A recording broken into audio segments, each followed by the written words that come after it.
সাথে রাবিশ কথা বলবেন না। আমিও দেখেছি সাইদের হাতে অস্ত্র ছিল, অবশ্যই ছিল। আমি কি অন্ধ মানুষ?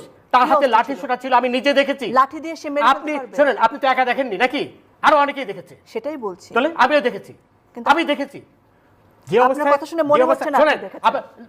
ডোন্ট প্লিজ এই ধরনের রাবিশ কথা বলবেন না আমার সাথে, আমার সাথে রাবিশ কথা বলবেন না। আমিও দেখেছি। উত্তেজিত হবে আপনি আপনি আমাকে উত্তেজিত করছেন। আপনি তো তাদেরই পক্ষের লোক বলে মনে হচ্ছে। আমি কারো অবশ্যই আপনি তাদের পক্ষে কথা বলেন। শোনেন, এই যে সবুজ মেয়ে মারা গেল ছাত্রলীগের, তাকে কে মারলো?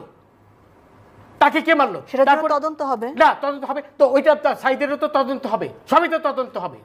সাইদকে কে মেরেছে সেটা দেখা যাচ্ছে। আমি তো দেখেছি। আপনি আমাকে বোঝানোর চেষ্টা করছেন যে আমি দেখিনি নাকি? এই ধরনের রাবিশ কথা আমার সাথে বলবেন না, রাবিশ কথা বলবেন না। আমি কিচ্ছু রাবিশ বলছি না। অবশ্যই রাবিশ কথা বলছেন না, অবশ্যই রাবিশ কথা বলছেন। আপনি ওদের পক্ষে হয়ে কথা বলছেন। আমি কারোর পক্ষে কিছু বলছি না। স্পষ্টভাবে ওদের